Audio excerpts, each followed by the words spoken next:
ನೀವು ಈಗ ನೋಡಿರ್ತೀರ ಹೊರಗಡೆ ಬಂದಾದ್ಮೇಲೆ ಸೋಷಿಯಲ್ ಮೀಡಿಯಾ ಅಂತ ಹೇಳಿದ್ರೆ ನಿಮ್ಮನ್ನು ಇಷ್ಟಪಡುವಂಥ ವರ್ಗನೇ ಬೇರೆ ಇರುತ್ತೆ, ಬೇರೆ ಕಂಟೆಸ್ಟೆಂಟ್ಸ್ ಇದ್ರೆ ಅವ್ರನ್ನ ಇಷ್ಟಪಡುವಂತಹ ವರ್ಗನೇ ಬೇರೆ ಇರುತ್ತೆ. ಕಿಚ್ಚನ ಚಪ್ಪಾಳೆ ಸಿಕ್ಕಂತಹ ಸಂದರ್ಭದಲ್ಲೂ ಸಹ ಕಂಪ್ಯಾರಿಸನ್ ಅನ್ನುವಂಥದ್ದು ಹೊರಗಡೆ ಶುರುವಾಗಿತ್ತು. ಗಿಲ್ಲಿಗೂ ನಿಮಗೂ ಕಂಪೇರ್ ಮಾಡಿದ್ರು. ಅಂದರೆ ನೀವು ಗೆಲ್ಲೋ ಸ್ಥಾನದಲ್ಲಿ ಇದ್ದೀರಾ ಅನ್ನುವಂಥದ್ದು ಗೊತ್ತಿತ್ತು ಎಲ್ರಿಗೂ. ಕಂಪ್ಯಾರಿಸನ್ ಮಾಡಿದಾಗ ಆ ಒಂದು ಹೊರಗಡೆ ಬಂದಾದ್ಮೇಲೆ ಗೊತ್ತಾದಾಗ ಏನು ಅನ್ನಿಸ್ತು? ತುಂಬ ಬೇಜಾರಾಯಿತು. ಗಿಲ್ಲಿಗೂ ನನಗೂ ಕಂಪ್ಯಾರಿಸನ್ ಅಂದರೆ ಕೆಲವರಿಗೆ ಗಿಲ್ಲಿ ಅವ್ರದ್ದೇ ಒಂದು ಸ್ಟೈಲ್ ಇದೆ, ಅವ್ರದ್ದು ಮ್ಯಾನರಿಸಮ್ ಆಗಲಿ. ಮತ್ತು ಎಂಡ್ ಆಫ್ ದ ಡೇ ಒಂದು ವಾಹಿನಿ ನೋಡೋದು ಎಂಟರ್ಟೈನ್ಮೆಂಟ್. ಆ ಎಂಟರ್ಟೈನ್ಮೆಂಟ್ ಯಾರು ಕೊಟ್ಟಿದ್ದಾರೆ ಅವರು ವಿನ್ನರ್. ಇನ್ನೊಂದು ಬರುತ್ತೆ ಶೋದು ಒಂದು ಅಜೆಂಡಾ ಇರುತ್ತೆ, ವ್ಯಕ್ತಿತ್ವ ಅಂತ. ಶೋದು ಒಂದು ಡೈನಾಮಿಕ್ಸ್ ಬೇರೆ ಇರುತ್ತೆ. ವ್ಯಕ್ತಿತ್ವ ಅಂದರೆ ಏನು? ವ್ಯಕ್ತಿತ್ವ ಅಂದರೆ ಏನು? ನಿಮ್ಮ ಪರ್ಸ್ನಾಲಿಟಿ. ಏನು ಪರ್ಸ್ನಾಲಿಟಿ? ನೀವು ಮಾತಾಡೋವಂಥ ರೀತಿ, ನೀವು ಇರೋವಂಥ ರೀತಿ, ನೀವು ಬದುಕುವಂಥ ರೀತಿ, ನಿಮ್ಮ ಡಿಸಿಪ್ಲಿನ್ಗಳು, ನೀವು ನಿರ್ಧಾರ ತಗೊಳ್ಳುವಂಥ ರೀತಿ, ನೀವು ಹೇಗೆ ಪರ್ಫಾರ್ಮ್ ಮಾಡ್ತೀರಾ ಟಾಸ್ಕಲ್ಲಾಗಲಿ ಅದಾಗಲಿ, ಅಥವಾ ನಿಮಗೆ ಅನ್ಯಾಯ ಆದಾಗ ನೀವು ಅದ್ರ ವಿರುದ್ಧ ಹೇಗೆ ವಾಯ್ಸ್ ರೈಸ್ ಮಾಡ್ತೀರಾ, ಸ್ಟ್ಯಾಂಡ್ ತಗೊಳ್ತೀರಾ, ಸೂಕ್ತವಾದ ಕಾರಣಗಳನ್ನು ಹೇಳ್ತೀರಾ, ಇದೆಲ್ಲ ಬರುತ್ತೆ. So there are two dynamics ಈ ಶೋ ಅಲ್ಲಿ. ಸೊ ನಾನು ಅದನ್ನೇ ಹೇಳೋದು, ಎಂಟರ್ಟೈನ್ಮೆಂಟ್ ಅಂತ ಬಂದಾಗ ಗಿಲ್ಲಿಯವರು ಭಾಳ ಒಳ್ಳೆ ಕೆಲಸ ಮಾಡಿದ್ದಾರೆ.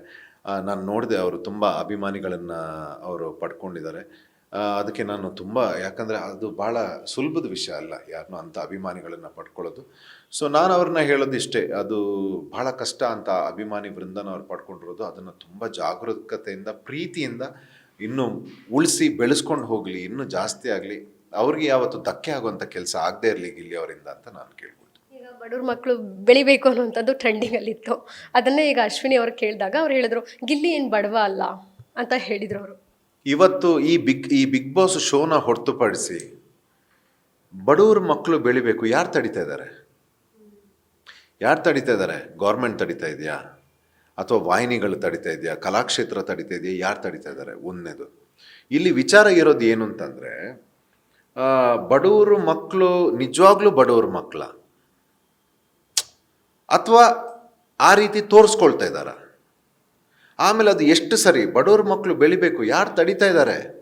ಓದಿ ವಿದ್ಯಾಭ್ಯಾಸ ಮಾಡಿ, ಎಷ್ಟು ಸಪೋರ್ಟ್ ಸಿಸ್ಟಮ್ ಬೇಕು, ಎಷ್ಟು NGOs ಬೇಕು, ಎಷ್ಟು ಗೌರ್ಮೆಂಟ್ಗಳು ಬೇಕು, ಯಾರು ತಡಿತಾ ಇದ್ದಾರೆ? ಓದಿ ಒಂದು ಕ್ಷೇತ್ರದಲ್ಲಿ ಸಾಧನೆ ಮಾಡಿ, ಬಡವ್ರ ಮಕ್ಕಳಂದರೆ ಬಡವ್ರ ಮಕ್ಕಳಾಗೇ ಇರಬೇಕಾ? ನಾನು ಬಡವ್ರ ಮಕ್ಕಳನ್ನೇ. ನಮ್ಮ ತಂದೆ ಕೂಡ ಒಬ್ಬ ಕೃಷಿಕರು ಮೇಡಮ್. ನಾನೊಬ್ಬ ಶ್ರೀಮಂತಿಕೆಯಿಂದ ಬಂದವನಲ್ಲ.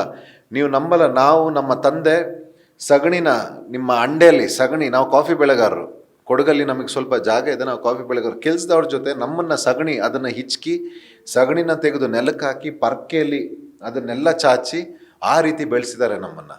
ನಾವು ನೀರು ತರೋಕ್ಕೆ ಬಾವಿಗೆ ಹೋಗ್ತಾ ಇದ್ದಿದ್ದು, ನಾವು ಹಾಲು ಕರಿತಾ ಇದ್ವಿ. ನಮ್ಮ ಮನೇಲಿ ಗ್ಯಾಸ್ ಇರಲಿಲ್ಲ ಮ್ಯಾಮ್, ನಮ್ಮ ಮನೇಲಿ ಗ್ಯಾಸ್ ಇಲ್ಲ, ನಮ್ಮ ಮನೇಲಿ ಫೋನ್ ಇಲ್ಲ. ನಾವು ಬರಿತಾ ಇದ್ದಿದ್ದು ಲೆಟರ್ ಅಜ್ಜನಿಗೆ.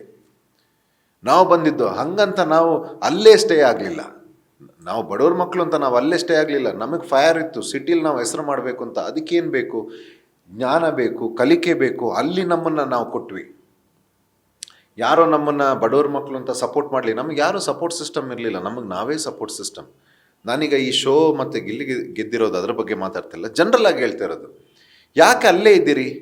ಯಾರು ಕೊಡ್ತಾ ಇಲ್ಲ ಆಪರ್ಚುನಿಟಿ? ಯಾರು ತುಣಿತಾ ಇದ್ದಾರೆ? ಯಾವ ಸಂದೇಶ ಹೋಗ್ತಾಯಿದೆ ಹೊರಗಡೆ? ಬಡವ್ರ ಮಕ್ಕಳು ಬೆಳಿಬೇಕು, ಅದರ ಅರ್ಥ ಏನು? ಯಾರು ತುಣಿತಾ ಇದ್ದಾರೆ ಬಡವ್ರ ಮಕ್ಕಳನ್ನ? ಯಾರು ಬೇಡ ಅಂತ ಇದ್ದಾರೆ? ಅವ್ರಿಗೇನೆ ಬರೋಕ್ಕೆ ಇಷ್ಟ ಇಲ್ಲ ಅಂತಂದರೆ ಅವ್ರಿಗೇನೆ. ನಾನೀಗ ಒಬ್ಬ ಈ ಮಾಡ್ರನ್ ಜಗತ್ತಿನಲ್ಲಿ, ಇವತ್ತಿನಲ್ಲಿ ನಾನೊಬ್ಬ ವ್ಯಕ್ತಿ ಮತ್ತು ವ್ಯಕ್ತಿತ್ವನ ಆಗಬೇಕು ಅನ್ನೋ ಛಲ ಅವ್ರಿಗೆ ಬರಬೇಕದು. ಬಡವ್ರ ಮಕ್ಕಳಿಗೆ ಯಾರು ತಡೀತಾ ಇದ್ದಾರೆ? It is very wrong statement. ಯಾರೋ ಏನೋ ಅದು ಸ್ಟೇಟ್ಮೆಂಟ್ ಹೇಗೆ ಹೋಗುತ್ತೆ ಅಂತಂದರೆ, ಬಡವ್ರ ಮಕ್ಕಳು ಬರಬೇಕು, ಯಾರೋ ಅವ್ರನ್ನ ತುಣಿತಾ ಇದ್ದಾರೆ, ಯಾರೋ ಅವ್ರಿಗೆ ಪ್ರೋತ್ಸಾಹ ಮಾಡ್ತಾ ಇಲ್ಲ, ಶ್ರೀಮಂತರ ಮಕ್ಕಳೇ ಬರ್ತಾ ಇದ್ದಾರೆ. ಇಲ್ಲ, ಆ ವೇದಿಕೆಯಲ್ಲಿ ಎಷ್ಟು ಜನ ಇದ್ದರು ಈ ಸಲ ಬಿಗ್ ಬಾಸ್?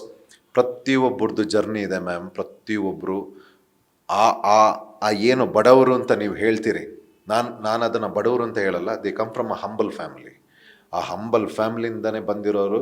ಪ್ರತಿಯೊಂದು ಟ್ಯಾಲೆಂಟಲ್ಲಿ ಅವರ ವಿದ್ಯಾಭ್ಯಾಸ ಆಗಿರಲಿ, ಅಥವಾ ಇವತ್ತಿನ ದಿವಸಕ್ಕೆ ಯಾವುದೋ ಕ್ಷೇತ್ರದಲ್ಲಿ ಒಳ್ಳೆ ಹೆಸರು ಮಾಡಿ 1,00,000 ಪೇಮೆಂಟ್ ನೋಡ್ತಾ ಇದ್ದಾರೆ ಅಂತಂದರೆ that is absolutely hard work. So ಹಾಗಾಗಿ ಅದನ್ನು ಡ್ರಾಮ್ಯಾಟಿಕ್ ಮಾಡೋದು ಬೇಕಾಗಿಲ್ಲ. ಮತ್ತೆ ಹೇಳ್ತೀನಿ, ಅದೊಂದು ನಾಟಕೀಯ ಆಗೋಗುತ್ತೆ. ಬಡವ್ರ ಮಕ್ಕಳು ಇವ್ರಿಗೆ ಸಪೋರ್ಟ್ ಮಾಡಬೇಕು ಅಂತ ಕೆಲವರು ಸಪೋರ್ಟಿಗೆ ಬಂದು ಫುಟೇಜ್ ತಗೊಳ್ಳೋರು. ಬಡವ್ರ ಮಕ್ಳಿಗೆ ಸಪೋರ್ಟ್ ಮಾಡ್ತಾ ಇದ್ದೀವಿ ಅಂತ ಅವ್ರುಗಳು ಹೀರೋ ಆಗೋದು, ಬೇರೆಯವ್ರಿಗೆ ತೇಜಾವಧೆ ಮಾಡೋದು, ಇದೆಲ್ಲ ಆಗಬಾರ್ದು. ಇದೆಲ್ಲ ಆಗಬಾರ್ದು. ಅದ್ರ ಹಿಂದೆ ಇರುತ್ತೆ, ಬೇರೆಯವರು ತೋರಿಸ್ಕೊಳ್ತಾ ಇಲ್ಲ ಅಷ್ಟೇ. ಬೇರೆಯವ್ರ ಬಡವ್ರ ಮಕ್ಳು ಈಗ ಯಾರೆಲ್ಲ ಬಂದಿದ್ದಾರೆ ಈ ವೇದಿಕೆಯಲ್ಲೇ ಇದ್ದಾರೆ, ಈ ಬಿಗ್ ಬಾಸ್ ಮನೇಲೆ ಬಂದಿರೋದು, ಅವ್ರು ಯಾರು ತೋರಿಸ್ಕೊಳ್ಳಿಲ್ಲ. ಸ್ವಾಭಿಮಾನ ಅದು. ನಾವು ಬಡವ್ರ ಮಕ್ಕಳು ಅಂತ ತೋರಿಸ್ಕೊಳ್ಳಿಲ್ಲ. ನಾವು ಹೌದು ಬಡತನ ಇತ್ತು, ನಾನು ಅಷ್ಟೇ ಸೇರಿಸಿ ನನ್ನನ್ನು ಹೇಳ್ತೀನಿ. ನಾನು ಅದರಿಂದ ನೀವು ನಂಬಲ್ಲ, ವಿದೌಟ್ PR ಆಟ ಆಡಿರೋನು ನಾನು ಬಿಗ್ ಬಾಸ್ನ. ವಿದೌಟ್ PR, ವಿದೌಟ್ ಏನು ಸೋಷಲ್ ಮೀಡಿಯಾ ಏನಿಲ್ಲ. ನಂದು ಎಷ್ಟಿರ್ಬೋದು ಸೋಷಲ್ ಮೀಡಿಯಾ ಫಾಲೋವರ್ಸ್? 3000 4000 ಇದ್ದಿದ್ದು ನಾನು ಹೋಗಬೇಕಾದ್ರೆ. No social media. ನನ್ನ ಟ್ಯಾಲೆಂಟ್, ನಾನು ಏನಿದ್ದೀನಿ, ನಾನು ಈ ಪ್ರದೇಶದಿಂದ ಬಂದಿದ್ದೀನಿ. ಮಂಗಳೂರವರೆಲ್ಲ ನನಗೆ ಹಾಕಬೇಕು, ಕೊಡಗವರು ಹಾಕಬೇಕು. ಆಮೇಲೆ ಈ ಸಮುದಾಯದಿಂದ ಬಂದಿದ್ದೀನಿ, ಈ ವರ್ಗದಿಂದ ಬಂದಿದ್ದೀನಿ, ಬಡತನದಿಂದ ಬಂದಿದ್ದೀನಿ, ಶ್ರೀಮಂತಿಕೆಯಿಂದ ಬಂದಿದ್ದೀನಿ, ಆಕಾಶದಿಂದ ಬಂದಿದ್ದೀನಿ, ಮರದಿಂದ ಬಂದಿದ್ದೀನಿ. ನಾನೇನು ಕಲ್ತಿದ್ದೀನಿ, ನನ್ನ ವ್ಯಕ್ತಿತ್ವ ಏನಿದೆ ಅದನ್ನು ಆ ವೇದಿಕೆಗೆ ಕೊಡಬೇಕು.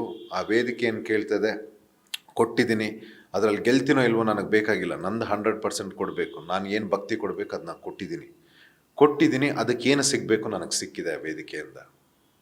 ವಿಷಯ ಇದು. ಡ್ರಾಮಾ ಹೋಗಬಾರ್ದು. ನಾವು ಹೇಳ್ಕೊಂಡಿಲ್ಲ, ಅಲ್ಲಿರೋ ಹಲವಾರು ಮಕ್ಕಳು ಹೇಳ್ಕೊಂಡಿಲ್ಲ ಅಷ್ಟೇ. ಇನ್ನು ಎಲ್ರಿಗೂ ಕತೆ ಇದೆ ಮ್ಯಾಮ್. ಅಲ್ಲಿ ನೀವು ಒಬ್ಬೊಬ್ರದ್ದು ಕತೆ ನೀವು ಓಪನ್ ಮಾಡಿದ್ರೆ ಅವರ ಕಣ್ಣೀರ ಕತೆ, ಅಲ್ಲಿ ಅಷ್ಟು ಕಂಟೆಸ್ಟೆಂಟ್ ಯಾರಿದ್ರು, 24 ಜನ ಟೋಟಲಿ ಬಂದಿದ್ದು, ಒಬ್ಬೊಬ್ರದ್ದು ಕತೆ ಇದೆ ಮ್ಯಾಮ್. ಆದರೆ ಅವ್ರು ಯಾರು ಹೇಳ್ಕೊಳ್ಳಲ್ಲ. So that is wrong. ಮನೆ ಒಳಗಡೆ ಇದ್ದಾಗ ನೀವೇನಾದರೂ ಎಮೋಷ್ನಲ್ ಆಗ್ತಿದ್ರಾ? ಹೇಗೆ ಅದನ್ನು ಹೇಗೆ ಹ್ಯಾಂಡಲ್ ಮಾಡ್ತಿದ್ರಿ ನೀವು? ಯಾಕಂದರೆ ಅಲ್ಲಿ ಆ ಮನೆಯಲ್ಲಿ ಪ್ರತಿಯೊಂದ್ರದ್ದು ವ್ಯಾಲ್ಯೂ ಗೊತ್ತಾಗುತ್ತೆ. ಮತ್ತು ಅಲ್ಲಿ ಕೆಲವು ಸಿಚುವೇಶನ್ಗಳು ಹೇಗೆ ಬರುತ್ತೆ ಅಂತಂದರೆ, ನಿಮ್ಮ ಜೀವನದಲ್ಲಿ ನೀವು ಕಳ್ಕೊಂಡಿರೋದು, ನಡೆದಿರೋಂಥ ಘಟನೆಗಳು ನೆನಪಾಗುತ್ತೆ. ಆ ಟೈಮಲ್ಲಿ ದುಃಖ ಆಗುತ್ತೆ.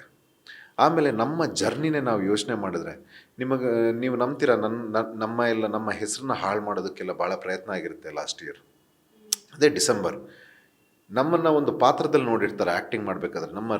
ನಾವು ಯಾವ ಕುಟುಂಬದಿಂದ ಬರ್ತೀವಿ, ನಮ್ಮ ತಂದೆ ತಾಯಿ ಯಾರು, ನಾನು ಏನೆಲ್ಲ ಕಲ್ತು ಬಂದಿದ್ದೀನಿ, ನನ್ನ ಬೇರೆ ಕ್ಷೇತ್ರಗಳಲ್ಲಿ ಆ್ಯಕ್ಟಿಂಗ್ ಬಿಟ್ಟಾಕಿ ಮ್ಯಾಮ್, ಬೇರೆ ಕ್ಷೇತ್ರದಲ್ಲಿ ನನ್ನ ರೆಕಾರ್ಡ್ಸ್ ಏನಿದೆ, ನಾನು ಏನೆಲ್ಲ ಸಾಧನೆ ಮಾಡಿದ್ದೀನಿ, ಎಷ್ಟು ಜನ ಗೊತ್ತಿಲ್ಲ.